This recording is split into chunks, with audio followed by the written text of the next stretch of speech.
Assalamualaikum warahmatullahi wabarakatuh. Alhamdulillah, pada kesempatan hari ini kita bisa belajar bersama kembali berkaitan dengan materi kelas 10, yaitu peluang kejadian majemuk. Berikut Ustadz sampaikan garis besar pembahasan peluang kejadian majemuk yang akan kita pelajari di kelas 10.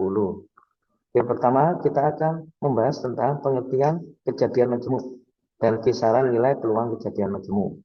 Kemudian yang kedua, kita akan belajar tentang aturan penjumlahan, di mana aturan penjumlahan kita akan membahas dua hal, yaitu peluang kejadian saling lepas dan peluang kejadian tidak saling lepas.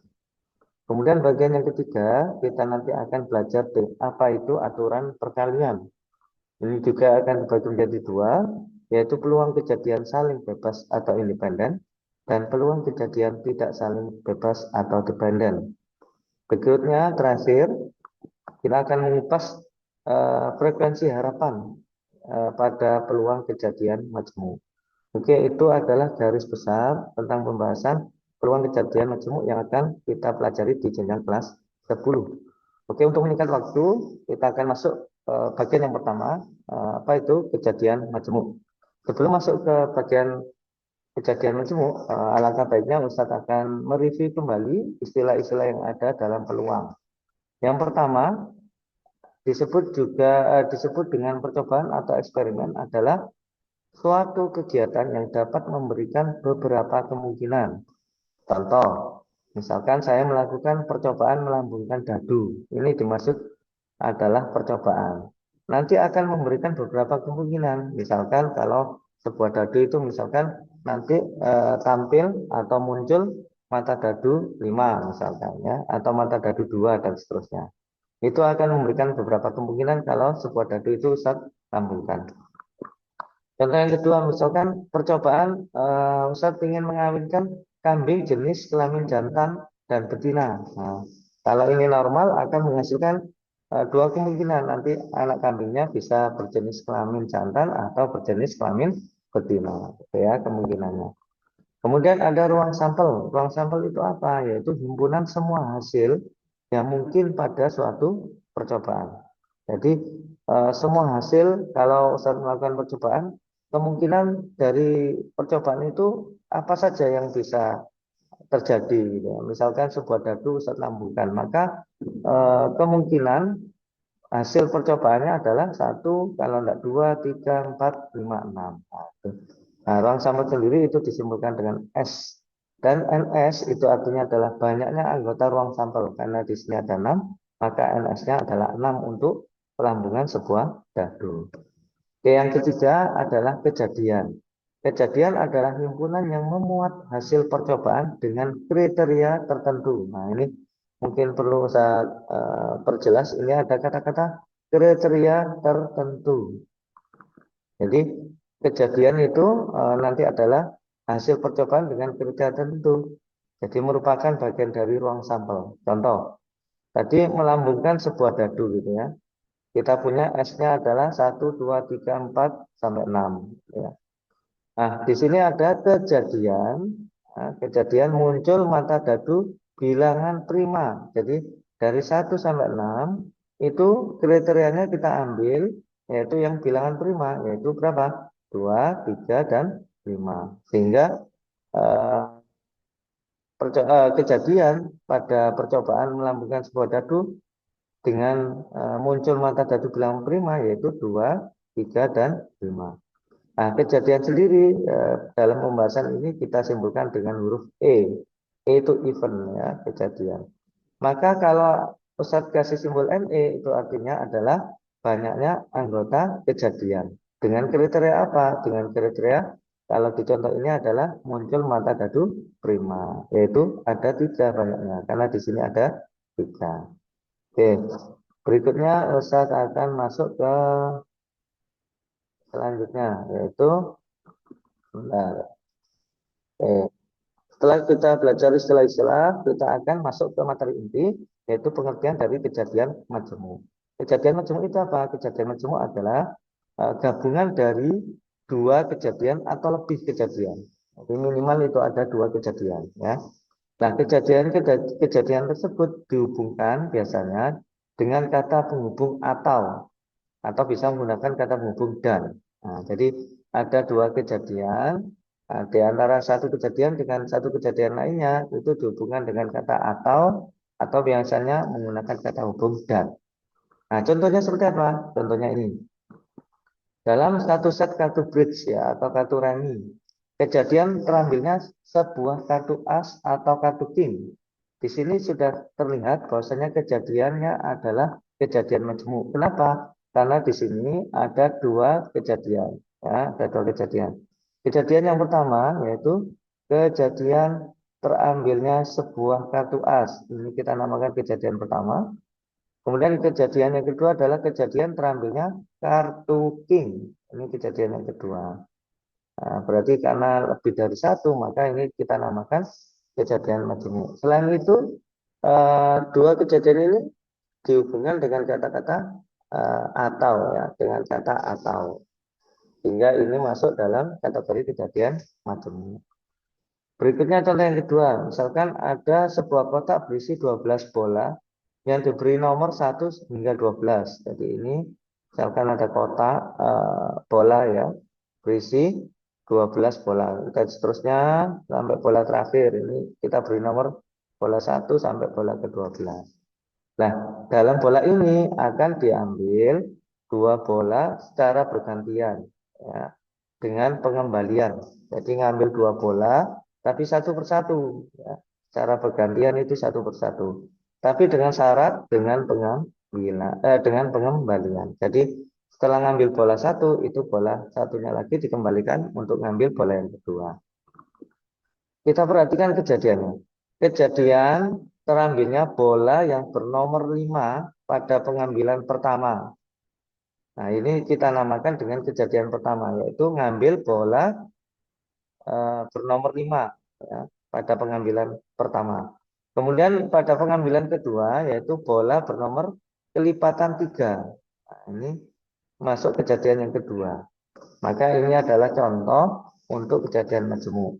Selain itu, dua kejadian ini dihubungkan dengan kata dan. Nah, kalau yang tadi ini, yang pertama itu adalah dihubungkan dengan kata atau, ya, dengan kata atau yang ini. Kemudian yang ini dihubungkan dengan kata dan. Nah, bisa dipahami ya. Oke, selanjutnya kita akan membahas berkaitan dengan eh, kisaran nilai kejadian majemuk. Berapa sih kisaran nilai kejadian majemuk supaya nanti kita di pembahasan berikutnya untuk menghitung nilai kejadian majemuk itu ada patokan nilainya ya, tidak kurang dari atau tidak lebih dari ketentuan nilai sebuah peluang ya. Oke, di sini didefinisikan jika setiap anggota ruang sampel ya kita simpulkan dengan S memiliki kesempatan yang sama untuk muncul, maka peluang munculnya kejadian majemuk. Nah, kita simpulkan E kejadiannya dalam ruang sampel S dirumuskan dengan ini. Peluang kejadian yang kita simpulkan E adalah dirumuskan dengan banyaknya kejadian dengan kriteria tadi dibagi dengan banyaknya ruang sampel. Ya, misal E adalah suatu kejadian majemuk dari ruang sampel, maka berlaku, nah ini, maka berlaku 0 kurang dari banyaknya anggota dari kejadian, kurang dari banyaknya ruang sampel. Itu pasti ya. Jadi, sudah saya sampaikan bahwasanya kejadian itu adalah bagian dari ruang sampel. Oke, kita selanjutnya ke baris kedua. Dari sini ke sini itu kita bagi semuanya kita bagi dengan NS. Sehingga 0 ini dibagi dengan NS kurang dari sama dengan NE dibagi NS. Nah, ini nanti kita rubah menjadi rumus PE tadi peluang kurang dari NS per NS ya. Ini menghasilkan 0, kemudian ini nanti PE dan ini 1 ya. Sehingga kita peroleh ini. Sehingga nanti dalam pertemuan berikutnya untuk menghitung nilai peluang ya, nilai peluang dari kejadian majemuk, maka rambu-rambunya nilai peluangnya tidak boleh kurang dari 0 atau lebih dari 1, tidak boleh. Jadi nilai peluangnya itu harus antara 0 sampai 1. Nah, dari sini itu kita bisa menyimpulkan ya, ada kesimpulan untuk nilai ini. Karena nilainya antara 0 sampai 1, nah, coba kita definisikan, kita artikan. Yang pertama, jika nilai peluangnya 0, nah, tadi kan nilai peluang, ya, nilai peluangnya itu adalah 0 kurang dari sama dengan peluang kejadian majemuk tadi, itu kurang dari 1 gitu ya. Jadi sekarang peluangnya kejadian 0. Bagaimana kalau peluangnya kejadian 0? Maka kejadian itu, kejadian majemuk tersebut mustahil terjadi atau tidak mungkin terjadi, atau boleh dikatakan 0% terjadi, gitu ya. Kemudian sekarang peluangnya bagaimana kalau 1? Ya, kalau 1 berarti peluang kejadian itu pasti akan terjadi atau 100% terjadi. Dan yang terakhir, ini peluang pada umumnya yaitu di antara 0 sampai 1 ya. Ternyata baik peluang kejadian tunggal maupun peluang kejadian majemuk sama-sama memiliki nilai rentang peluang yang sama, yaitu antara 0 hingga 1. Nah, itu ternyata dapat disimpulkan dari kesimpulan ini, yaitu kisaran nilai peluang baik peluang kejadian tunggal maupun peluang kejadian majemuk ya. Berikutnya Ustaz akan memberikan contoh biar lebih jelas gitu ya. Oke. Nah, ini ada beberapa contoh. Nah, coba kalian jawab gitu ya. Apakah ini kejadian tunggal atau kejadian majemuk terlebih dahulu. Di baris pertama ini kita lihat apakah kejadian tunggal atau kejadian majemuk ya. Contoh yang pertama, percobaan melambungkan dua buah dadu. Jadi ada dua dadu dilambungkan. Kemudian kejadiannya muncul mata dadu 4,5. Oke, ini pertanyaannya apakah kejadian tunggal atau kejadian majemuk? Ya, tepat. Ini adalah contoh peluang kejadian tunggal. Kenapa? Karena kejadian yang dimaksud di sini hanya ada satu, ya, satu kejadian. Berikutnya contoh yang kedua. Melambungkan dua buah dadu, jadi sama dengan contoh yang pertama ini, tetapi kejadiannya muncul mata dadu ganjil pada dadu pertama dan dadu prima pada dadu kedua. Nah, coba ini apakah termasuk kejadian tunggal ataukah kejadian majemuk menurut kalian? Ya, tepat. Tepat sekali. Ini merupakan contoh kejadian dari kejadian majemuk. Kenapa? Karena dia memiliki dua kejadian, yaitu eh, muncul mata dadu ganjil dan mata dadu prima. Kemudian di sini ada kata menghubung dan. Berikutnya, di contoh ketiga, percobaan mengambil sebuah kartu dalam satu set kartu bridge atau remi. Kejadian terambilnya kartu jack hitam atau kartu king. Nah, ini contoh kejadian majemuk atau kejadian tunggal, anak-anak. Ya, tepat sekali. Ini adalah contoh kejadian majemuk karena ada dua kejadian. Yang pertama, terambilnya kartu jack hitam, yang kedua kartu king. Selain itu, ini kata bumbunya kita tahu yaitu menggunakan kata atau. Terakhir, untuk apakah ini kejadian majemuk atau tunggal? Misalkan pengambilan sebuah kartu sama ya dalam kartu bridge, kejadian terambilnya kartu as. Nah, kartu as gitu aja. Maka ini tentunya kita tahu bahwasanya ini contoh kejadian tunggal karena kejadiannya hanya satu, yaitu terambilnya kartu as. Oke, berikutnya ini berkaitan dengan kisaran nilai peluang kejadian majemuk. Nah, tugas kalian adalah tebak manakah yang merupakan kejadian pasti terjadi atau kejadian mustahil terjadi, atau ini kejadian majemuk, ya, kejadian majemuk yang rentang nilainya antara 0 sampai 1. Oke, yang pertama, percobaan melambungkan dua buah koin. Jadi ada dua buah koin, kejadian muncul angka dan gambar. Nah, coba angka dan gambar, berarti kalau dua buah koin kan ruang sampelnya kalau tidak AA, AG, GA, dan GG gitu ya. Di sini kejadiannya muncul angka dan gambar. Nah, pasti ini angka dan gambar berarti ini dengan ini. Oh, tidak keseluruhan. Berarti ini adalah contoh peluang kejadian majemuk yang nilainya terletak antara 0 sampai 1 ya. Nah, nanti berapa peluangnya? Nanti kita bahas di pembahasan berikutnya. Oke, berikutnya contoh yang kedua. Kejadian memilih siswa berjenis kelamin laki-laki atau perempuan di kelas 10. Nah, ini tentunya secara normal ya, pada umumnya, kelas pada umumnya, bukan sekolah yang mungkin disendirikan seperti di pondok dan seterusnya. Ini sekolah pada umumnya, di mana satu kelas itu terdiri dari ada laki-laki, ada siswa perempuan.